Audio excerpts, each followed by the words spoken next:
Well, hello. This is JoAnn Forrester, also known as the Empress of Biz, co-hosting with my good friend Sal Acosta, who is also known as the Duke of Business. And we like to talk business between Sal and I. We have probably about 60 years in business. He was 10 and I was 7 when we started. Just so you Oh, I was older. Okay, I see how that works. go, hey, that's how it goes, my friend. And we are interested from startups to selling and or buying a business. And I have a gentleman on here who I have met. He has been coming to the place that I live, and he's offering a service that I think is very appropriate for today's world. And I wanted to interview him. This is Justin Engel of Pittsburgh Mobile Care. Welcome, Justin. Thanks for having me, JoAnn. It's nice to see you and Sal. Well, one of the things that I'm intrigued about is, will you briefly explain your service? Because I've been using it now for over a year, and I think it's great. Yeah, so a little bit about my business. It's Pittsburgh Mobile Footcare. So I'm a nurse practitioner. I've been an NP for 25 years in the greater Pittsburgh area. And I started Pittsburgh Mobile Foot Care about 3 years ago. And we basically provide in-home foot care services, predominantly for seniors, but also other people that mostly have medical problems or things that limit them from being able to get out of the house or even just to do their own foot care, trimming of nails and tending to their feet. So we have a very large elderly and senior client base in the greater Pittsburgh area. So we make home visits. We go to independent living facilities, senior communities, really anywhere where people need that service, and we provide that for them through nurses that do that type of care in the home. Hey, Justin, just very quickly, because I know you said you started, let's say, relatively recently, and this may be of interest to some of the folks that watch these videos. Um, how much research did you formally do to establish that this was necessary? Did you interview people? Did you look at who else was doing this already, maybe somewhere else? I mean, it's something that common sense would tell you it's a great benefit to people. But again, what did you do formally to confirm that, or did you just start and see what happened? No, it's a great question. I certainly didn't just start and see what happens. I'm a pretty big, when I tackle something, tend to do a lot of research on it, probably to my detriment. But so there was a planning piece. So I always knew I wanted to do a business, probably something in healthcare. So a lot of research on, what seniors need, because I wanted to be in that community, in that space, doing something similar to what I've done. A lot of internet search, trying to find out what problems seniors have. And I kind of came across this kind of grassroots movement of nurses across the country, frankly, that are doing this, and they're starting their own business, and it was allowable. And this got me very interested. So then I started to think about this more intensely about a business. I actually linked myself to the SCORE program that does mentorship from retired executives, and that was worth its weight in gold. A free service, almost like a small business development type of a program. I had a mentor that was fantastic, Kathy Ellis, and she kind of held me to the test. She said, here's what you need to do. You need to do like a SWOT analysis, look at the, some income projections, thing that I wasn't always uh, completely comfortable or familiar with doing, but I threw myself in there. So we did a lot of research. And then once I knew that this could hit and this could work, I actually took a lot of time and shadowed some podiatrists and watched them do foot care because I did never really had much experience with that. Got that learning. I did a whole sort of continuing education packet and really just started to go with it. So I figured this is something people need. We're here in Allegheny County, a large senior population. Started my business, started the LLC, but I didn't really have a lot of hands-on experience. So what we did was we went to some lower income senior high rises and did some free clinics. And people really just came out in droves and had really bad feet and needed the service. And I got lots of great practice and got to meet people. And then people, once I started advertising, it just kind of rolled on. So that's kind of how that got started. And a lot of this has been a lot of word of mouth. I'm, luckily pretty connected in the Western PA healthcare community, just having worked here for such a long time. So I have doctors, friends, nurses, people that are in home care agencies that send me business. But that's how it got started, and it's grown, pretty exponentially year to year since we started about 3 years ago. When you say we started, is that just you or who is involved? So it's formally just me on paper, but actually my wife has been sort of brought into the business to a much more significant degree over the past year to two. Particularly, as we go to senior facilities, she's now accompanying me on those trips. She's helping me, clean and process tools and instruments. She does ordering. She does answers my phone calls during the day. Because I can't always tend to that during the day. She helps do that and kind of getting her more integrated. We've also used some private contractors, some other nurses that have, done similar work that I have. They're not employed by me at this moment, but we've used some contractors to help in some bigger clinic type settings. And now I actually have job out now at hire my first nurse. So that's kind of where I am. So when I say I include those close to me who live in my own home and outside of that, and to be in the future. So Justin, let me ask you just very quickly, how big do you envision this getting? I'm going to say 5 years out, even 10 years out.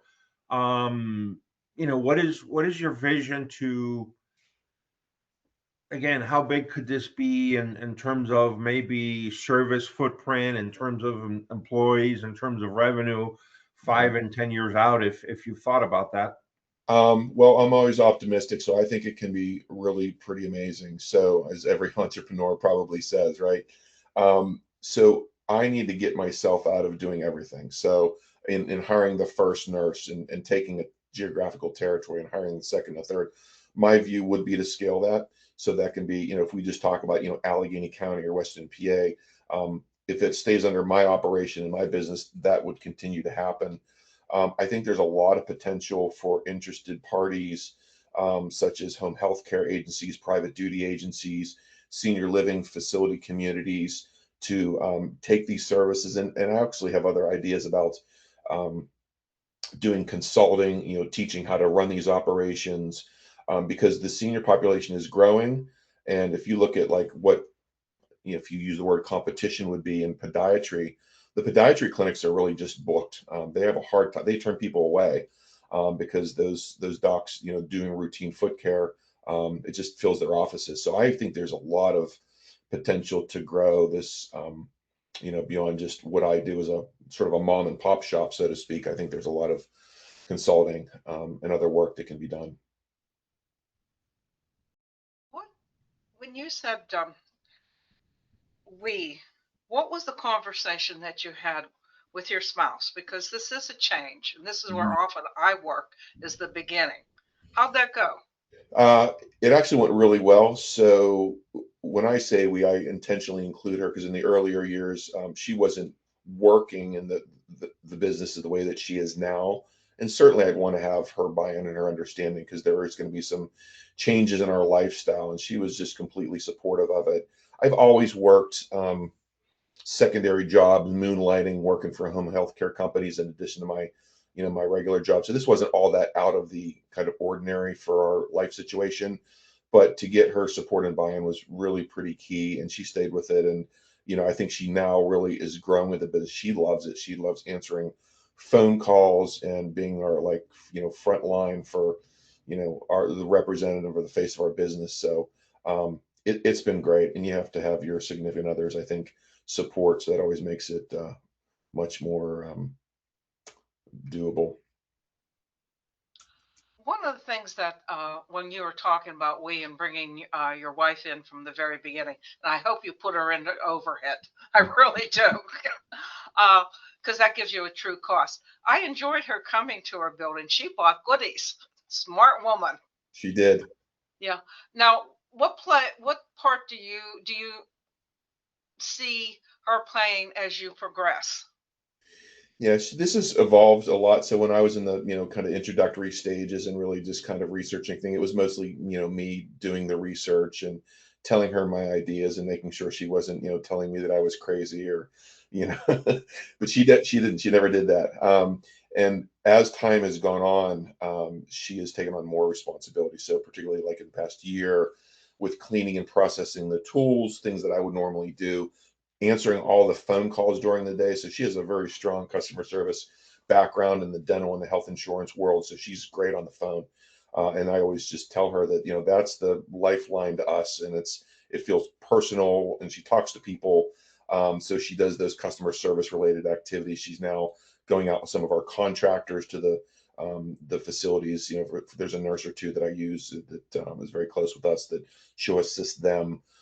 She does more with the calls and bookings.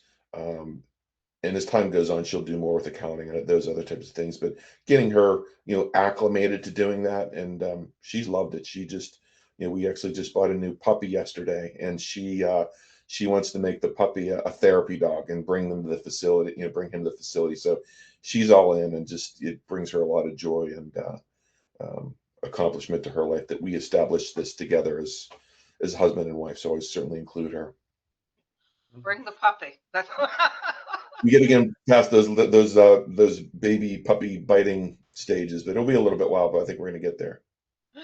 So okay. Justin, let me ask you a question, because this is a business show and we've been addressing some of the business topics. But this is always a key one, and it'll kind of fit into something else I'm thinking about. Who pays you? And maybe it's a variety of sources, but is it Medicare? Is it the individual just writing a check out of his pocket? Is it the home health care agency? Can you give us an idea of the different places maybe where you get paid, and sort of a percentage breakdown? And are you targeting one in particular or not? Or how does that sort of revenue streams work? Yeah. So as a general rule, it's private payment. So I'm not taking insurance. And that was actually one of the biggest things that going into this, I wasn't sure how this was going to work, because many people can have foot care done with a podiatrist that's covered, or maybe just through a copay.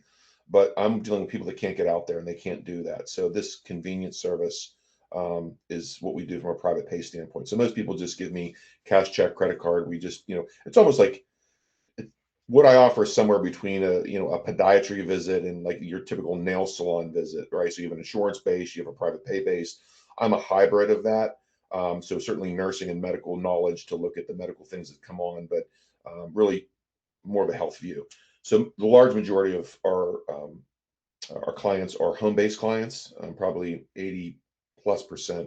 But then I also have facilities, nursing facilities, independent livings, and they also pay me private pay. So I may invoice their responsible party or somebody, and they pay me that way. There are some relationships that I have with some medical assistance waiver programs, let's call them.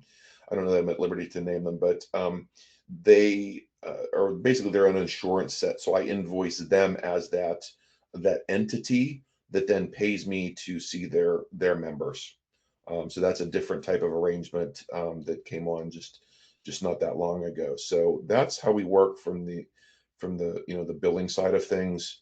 I theoretically could arrange a situation where I could accept medical insurance, but it would be a whole different business structure of me bringing on a physician, because nurse practitioners have to partner with a physician, at least for their clinical care. It wouldn't be impossible, but that's something I haven't chose to do at this point, just trying to keep it the private pay. And the large majority of people that call us will book because they're, they don't have many other options. They can't get their loved one out to a clinic, or they can't do it themselves. So, it's a cost is a factor for lots of people. But I've seen people in probably $8 million mansions, and I've seen people that are waiting for their Social Security check to come in till I see them. So I see all sort of socioeconomic backgrounds, walks of life, and it's a pretty necessary service that people are generally okay with paying for that. Okay. And let me ask you a follow-up question, because I, at one point, many years ago, had a business where I had to go to different locations to provide service to people. So maybe I'm a little bit hypersensitive to this. But you tried to break out your cost of going to places versus the cost of actually providing the service once you're there. to make it easier for you to, and maybe even your customers to do a cost comparison, like, okay, if they were able to get out of their house, into the car, to the podiatrist, to the nail salon, then this is the price. In your case, it's backwards. You have to provide your vehicle, your transportation, your time to drive, your parking, your, the tolls, the maintenance, gasoline, all that stuff to then be able to get there and provide the service. So how do you think about that? How detailed do you track it? And then still understanding that maybe for some of your clients, it's simply not an option for them to go to the place. They have to, if they want the service, have you come in. Is there still a psychological issue that they still compare you to the place where they would go that has a certain price? You have to pay, again, your transportation to get there. So it's not an apples to apples, but psychologically, they don't make that connection. So a long question. Yeah, so I'm not sure where to start with. I would start from my standpoint and how I view, my time and earnings, and like, trying to figure out what an acceptable sort of hourly rate across the board would be for me. And efficiency is the biggest thing in these kind of businesses. Your travel time, your windshield time, behind the wheel, is important. So that's why I've been trying to really tighten up how I schedule people geographically. So like when I code in my schedule book, purple might be east, yellow might be city, et cetera, et cetera. And I really try to cluster those people so I'm being as efficient as I can. So I'm not driving from, Plumboro to the North Hills to Aliquippa. Like I'm really trying to, centralize that. And as time's gone on, that's gotten better. So I can be more efficient with that. The clinics that I run that are sort of multi-client clinics, I operate a little differently because I actually give them a bit of a fair really discount, because for me to go to a building, and if they have 5, 10, 15, 20 people, I can offer them a discount because I can, if I'm setting up a clinic environment and they're coming in every 20 minutes, let's say, I can be efficient and offer them a good price for that, because it's easier for me to sit in a chair and have people walk in just like a barber shop or a doctor's office or whatever. So that's kind of how I look at that. What I've seen for the general clientele in general is, I think, because most of my population is over 75. Many of them will call themselves and ask for the service. I get many calls from adult children.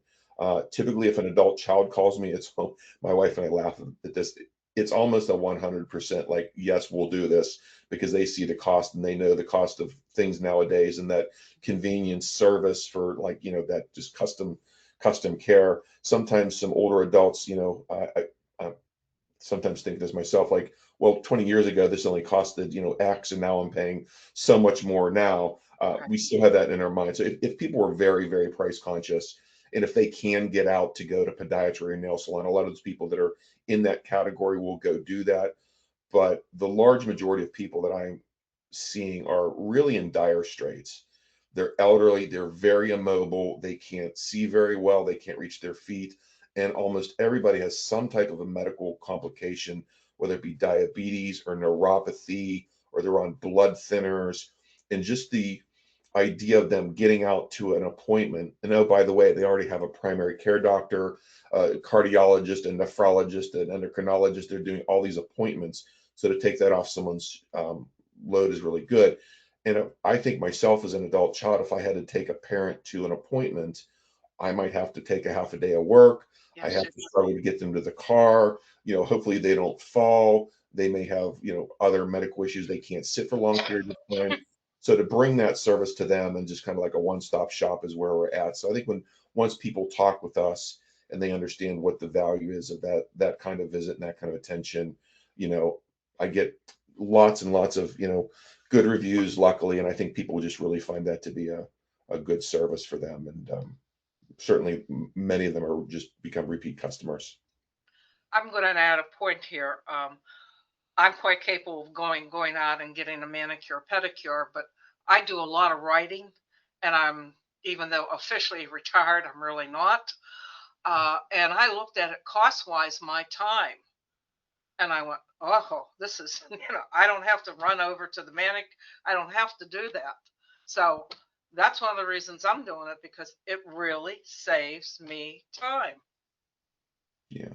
And, the other thing that I really try to emphasize is this is a nurse-run business, right? And people inherently trust nurses. Yes. We're actually the most trusted profession in the United States for many, many years, except for I think when 9/11 hit, I think firefighters stretched us. But we see things and we communicate with patients in a way that you're not going to get in a nail salon.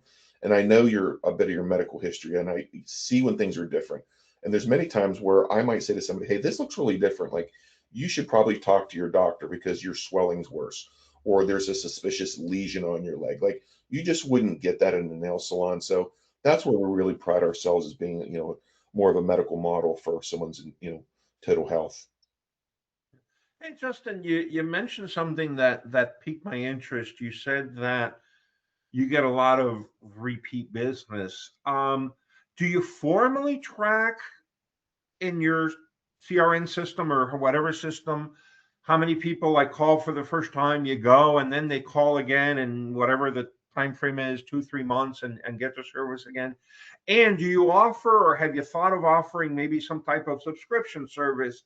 Because that may also help you sort of make the routing a little bit more tighter, because now hey, 3 months from now I got to go see this person at this address, and you start to optimize your routes based on the fact that you've got these subscriptions, and then maybe sprinkle the new people in there. So are you doing some of that or not? Or Yeah, I would say some of that. So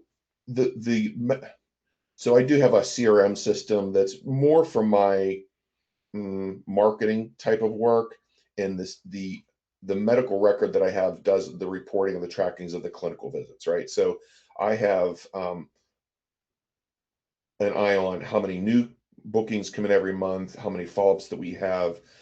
It's not the highest end in terms of its like reporting and how robust it can be. I can get some basics, and that would actually be one thing that I would love to know is like how often does the average person, how many bookings does it have?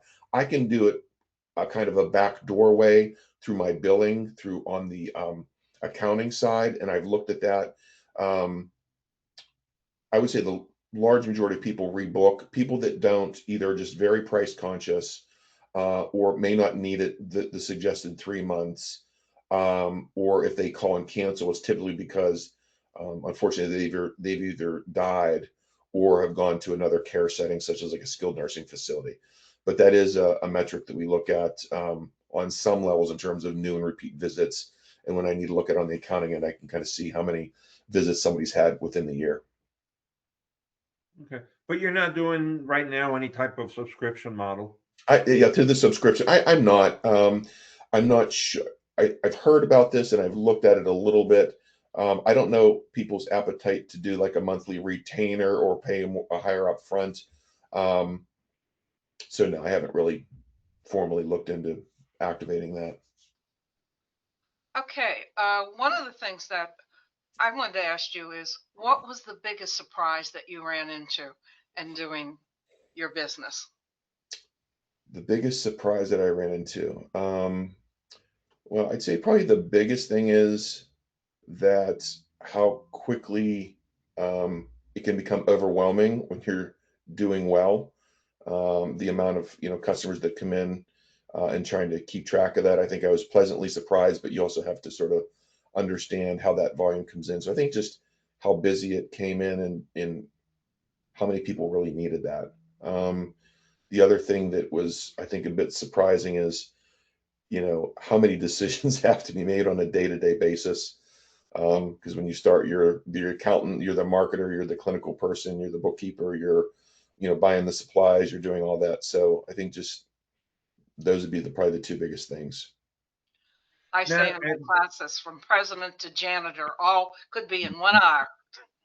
And that's why I'm trying to, figure out what in the business needs me and what just needs it to be like offloaded or delegated with some supervision. That's what I'm trying to do with hiring the nurses and having my wife do more of that type of work.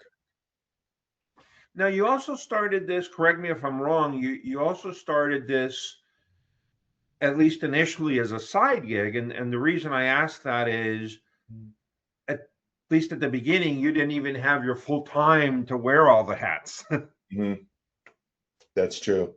Yeah, I have a different full-time healthcare job, an 8 to 4 job. So the way this works now is for me is, late afternoons, evenings, weekends, vacation days for my regular job. So yeah, it is. I'm kind of full tilt in the world of, burning the candle at both ends. And let me ask you a very quick question, a follow up on that. Um, because again, there may be people listening that are entrepreneurs that are still at the stage of you know thinking of starting their business. It could be something completely different. But obviously, the nice thing about starting it as a side gig is you reduce your risk, you get to test the waters, you have a fixed paycheck, maybe some benefits, all the obvious things. Right. Of course, the flip side is exactly what we're talking about. If your business takes off, it could be a little bit overwhelming. It's sort of a pleasant problem to have, but still it can be stressful. So bottom line, to somebody else, would you recommend that they follow your same sort of strategy and start it as a side gig? Or would you recommend that maybe they do a lot of research like you do and then just go off the deep end, and so they have all their time available to manage and grow the business? Yeah, I guess that's like always the $1 million question. It depends on your financial situation and your comfort with the business and the material that you're going to be working with. I think the lessons that I've learned that I would recommend for other people is, number one, do research. But I'll put a little disclaimer in there: do research, but not to the point of like research forever. There has to be some point where you're never going to be ready. You're never going to be ready to start a business. You're never going to be, ready to get married or have a kid or do whatever. You just have to jump at some point. Once you're majority ready, you just kind of have to go. So doing research, but be ready to go. I think if you can do something that tests the waters without cutting your day job, for a smaller risk, if you can test the waters, you can do your research, you can start your business and see what the volume looks like, and then sort of have an exit plan that if, once your revenues get to a certain point, then you can, quit your day job, so to speak.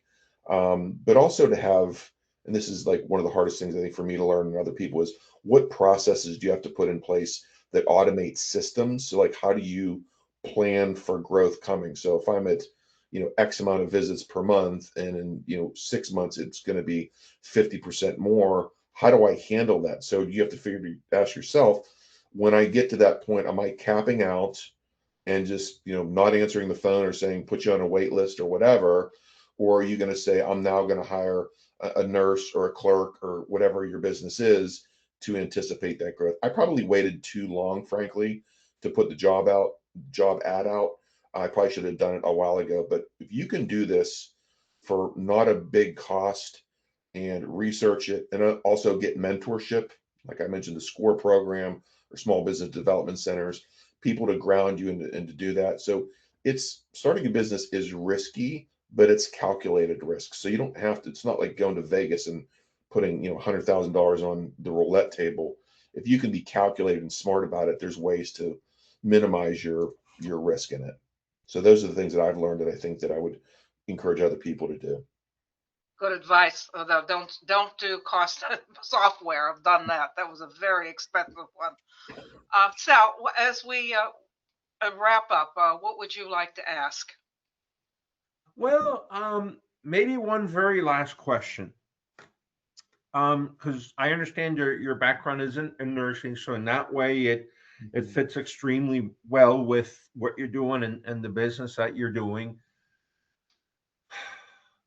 I'm assuming, and correct me if I'm wrong, that you don't have a background in business or accounting or marketing or IT or AI or cybersecurity or customer service or any of those things. So, which one did you find the most challenging, and how did you address it in your particular case?